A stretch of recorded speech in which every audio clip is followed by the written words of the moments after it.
Olá, sejam muito bem-vindos ao Universo do Bem desta semana. Eu desejo que ela seja simplesmente do bem, que todos nós possamos registrar esse movimento constante e incessante de harmonia, sempre disponível a todos que estamos matriculados nesta escola bendita, que é o nosso querido planeta Terra.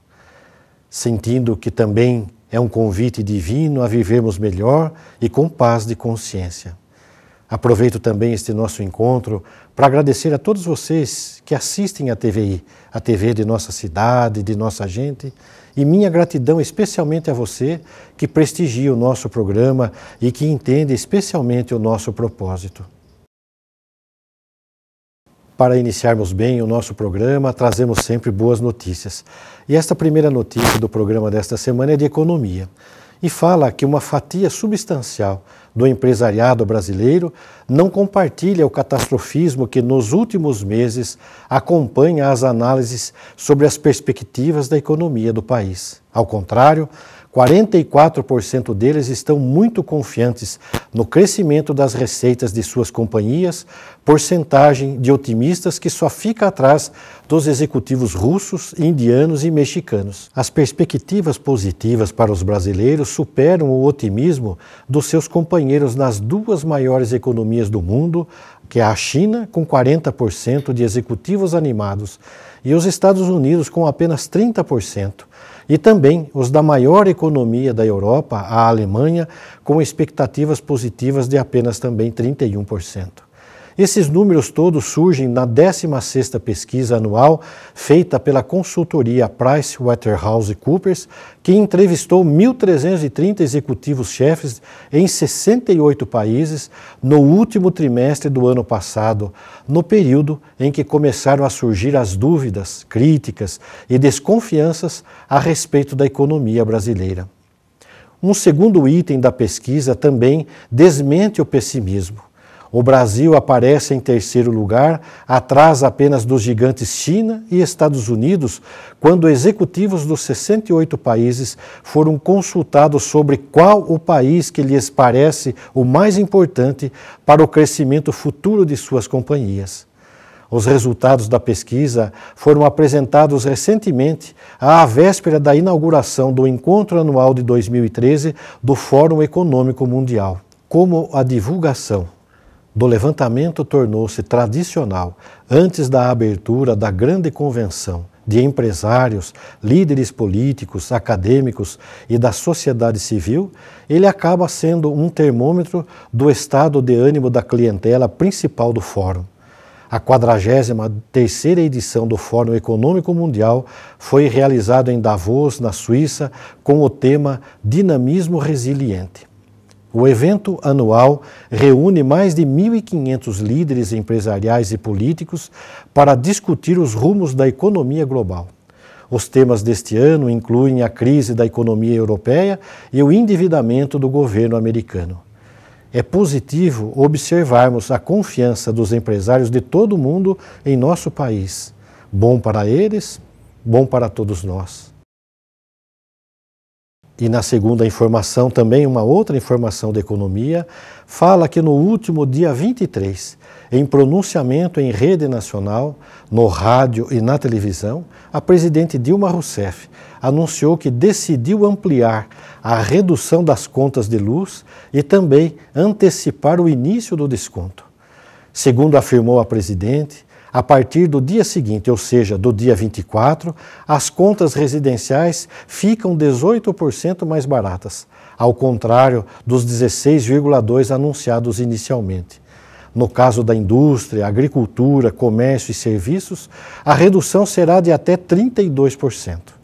A promessa inicial era reduzir as tarifas a partir do dia 5 de fevereiro.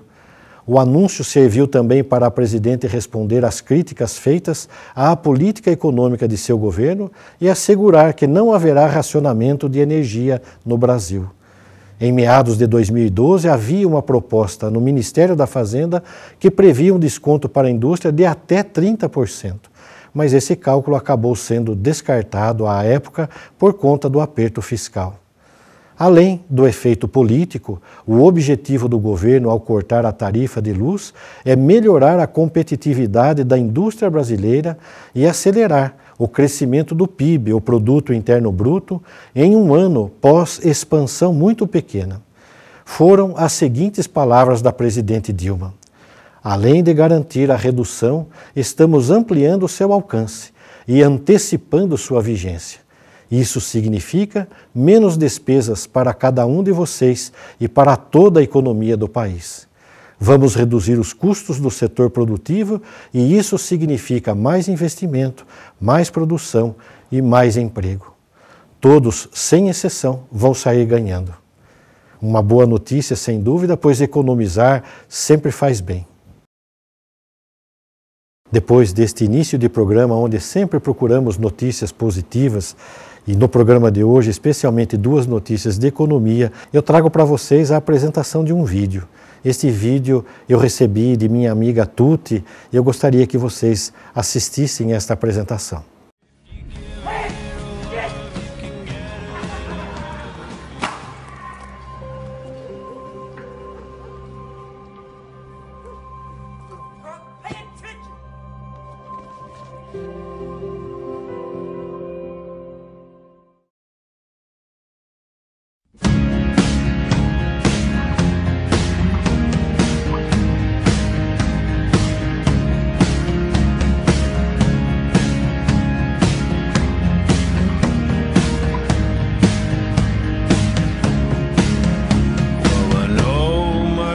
Will not come till I breathe all the air out my lungs, till my final tune is sung, that all is fleeting, yeah, but all is good,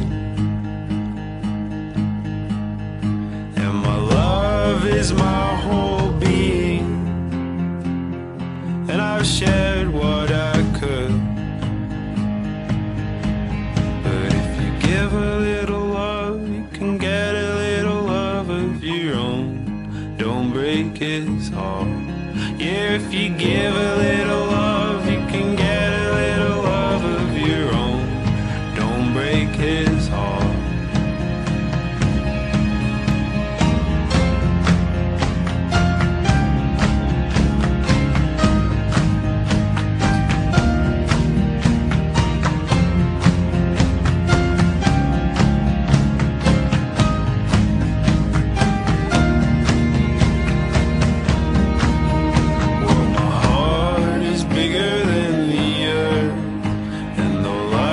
What gave it love first?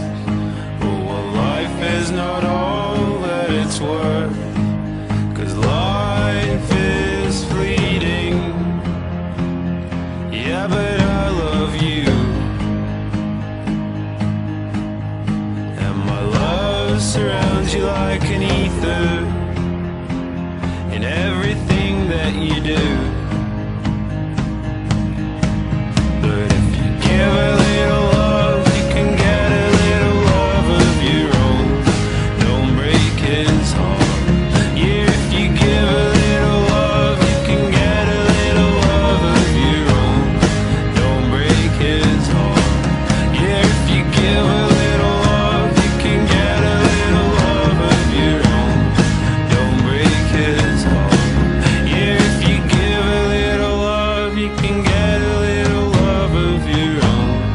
Don't break his heart.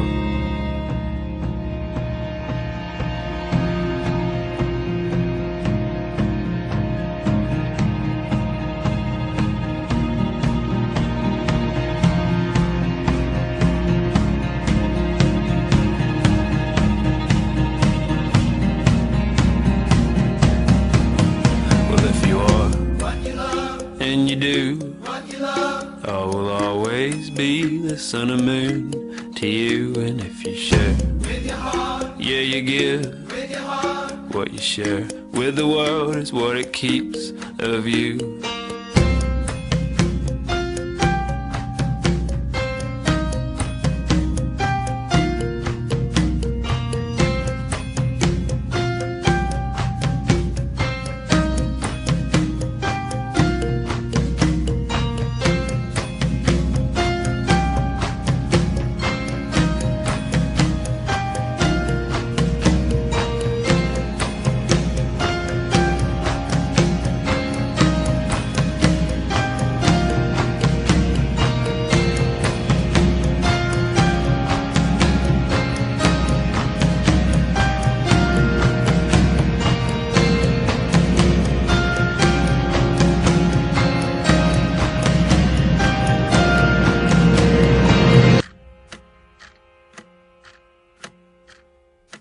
Depois da apresentação deste vídeo, que sensibiliza todos nós, porque mostra que gentileza gera gentileza, que quando provocamos uma ação positiva na vida de alguém, este alguém vai adiante e também produz um efeito positivo na vida de alguém, e todos nós entramos nesta corrente do bem que existe em todo o universo. Nós vamos a um pequeno intervalo para voltarmos já já com o segundo bloco do nosso programa.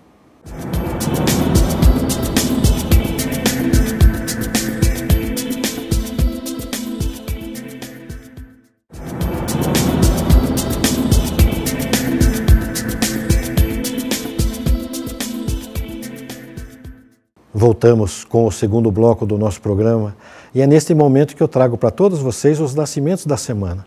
No oferecimento do Hospital Dr. José Silva Dantas Filho, da Unimed Itapetininga, eu apresento para todos vocês, especialmente para a família, aqueles que chegaram para a escola da vida.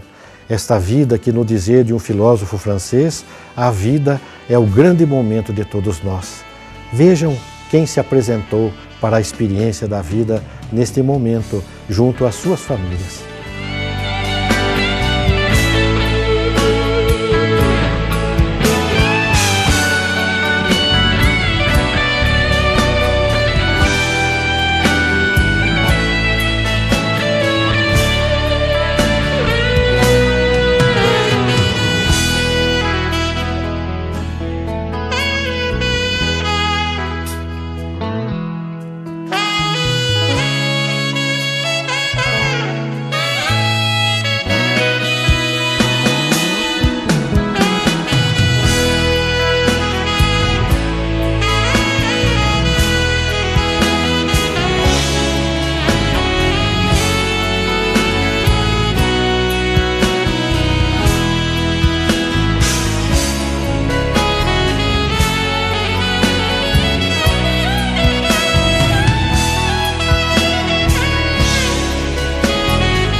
Depois da apresentação dos nascimentos da semana, sempre no oferecimento do Hospital Dr. José Silva Dantas Filho, da Unimed Itapetininga, eu sempre trago para todos vocês o depoimento e às vezes revezo com a apresentação do Espaço do Bem.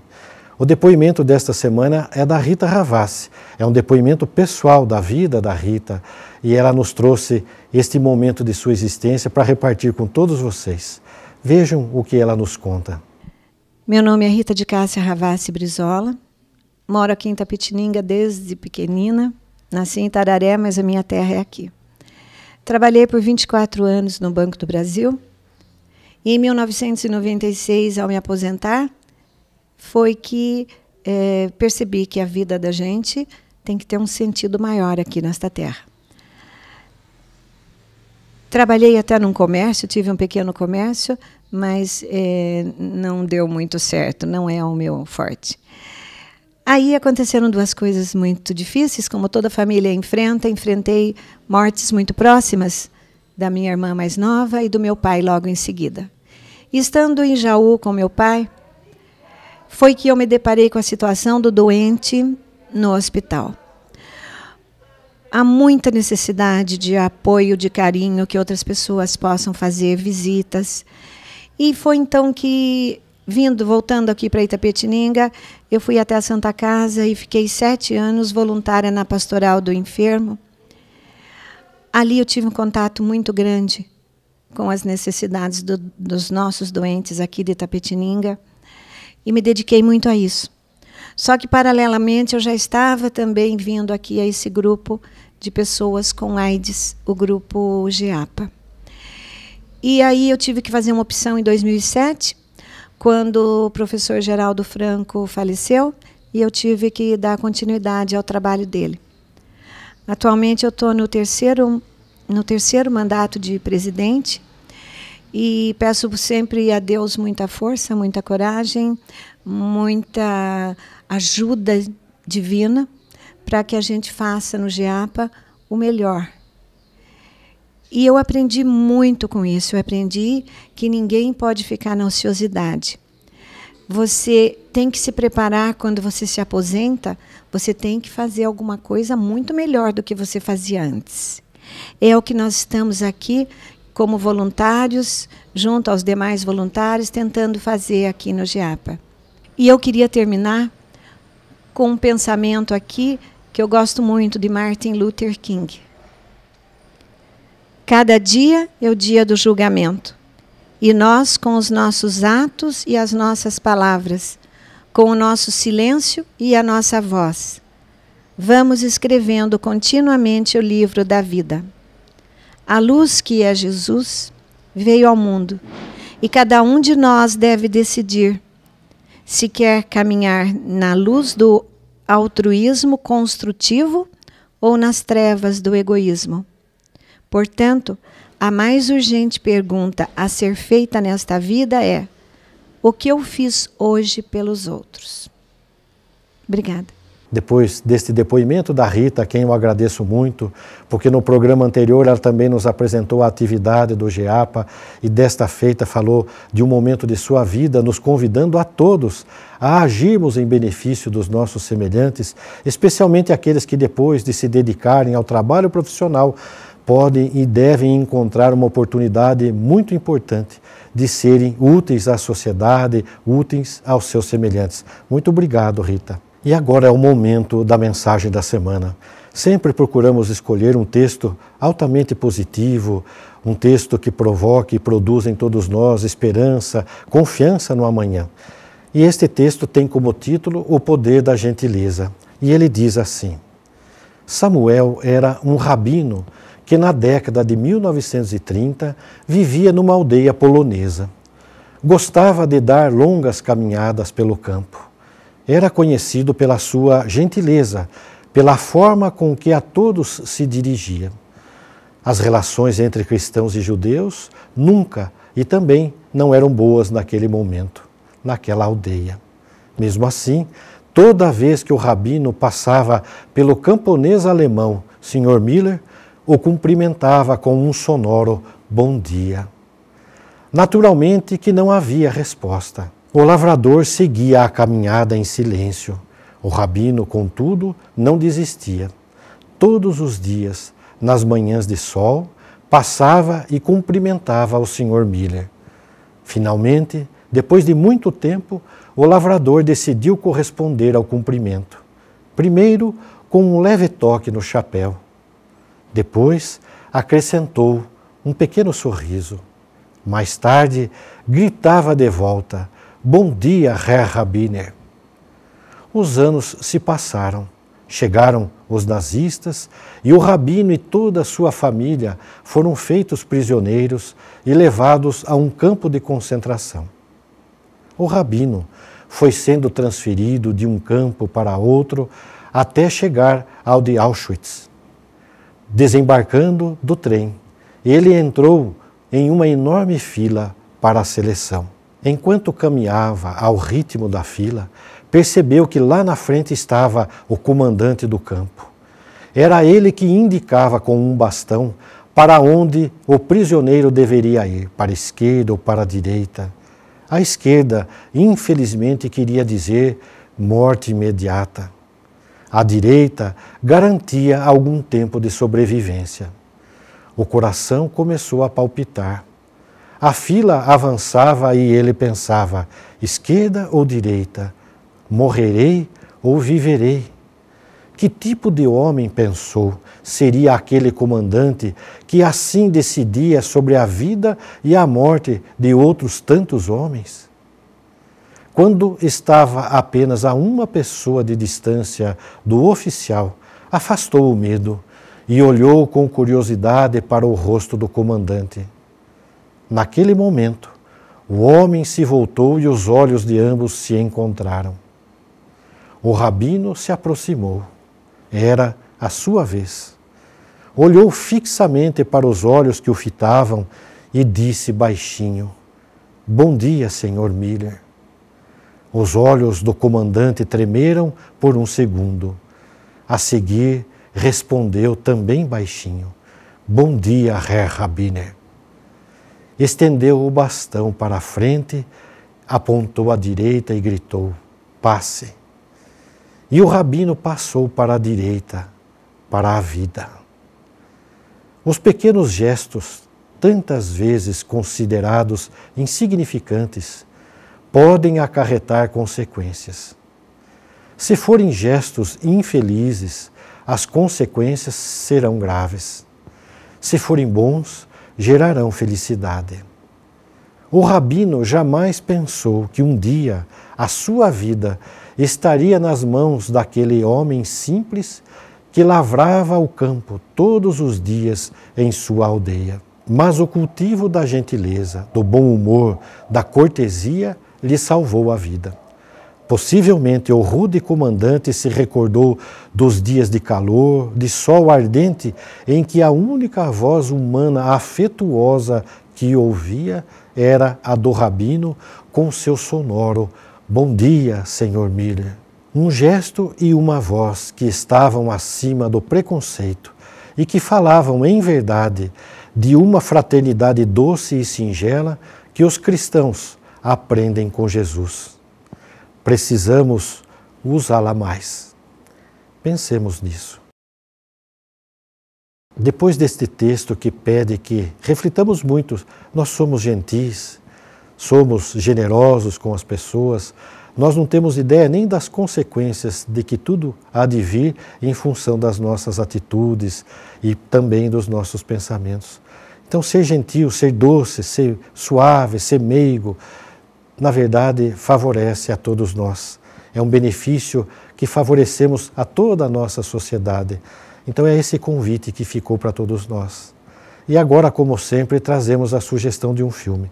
O filme que vamos sugerir, já o sugerimos há algum tempo atrás, mas foi a Rita que deu depoimento neste programa, a Rita Ravassi, e que gentilmente também nos sugeriu que indicássemos o filme Patty Adams, que ela diz sempre assistir, porque mexe com todos os nossos sentimentos, mostrando que uma ação positiva nossa muda a vida de todos ao nosso entorno. Convido então a vocês para que assistam novamente um pequeno trecho deste filme maravilhoso, que eu particularmente é o filme que eu mais gosto.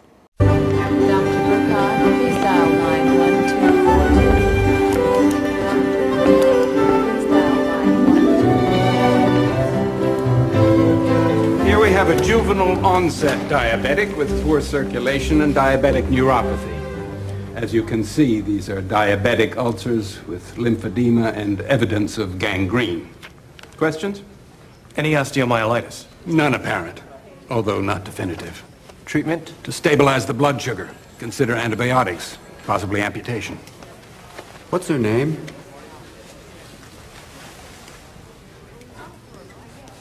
I was just wondering the patient's name. Marjorie. Hi, Marjorie. Hi. Yes, thank you. Let's move on. What are you doing? Continuing the experiment. Come on, maybe we can start a lemonade stand together after we get kicked out of medical school. Chegou o momento em que eu só posso agradecer a todos vocês. de terem ficado conosco até este instante, no final do nosso programa, esperando que realmente, como sempre, este programa tenha trazido a todos vocês um momento de reflexão, um momento de paz, um momento de equilíbrio, de harmonia na sua vida, fazendo não só você, mas todos nós acreditarmos que existe esse movimento do bem constante e incessante em todo o universo e que precisamos fazer parte dele. Convido a vocês, se desejarem, a que assistam às reprises do programa Universo do Bem nos demais dias da semana, nos horários que estão aí em sua tela. Muito obrigado mesmo, e eu me despeço de todos vocês com muito carinho e gratidão, lembrando sempre o quanto é importante que se pense no bem, que se fale do bem e que especialmente que se viva o bem. Até o próximo programa.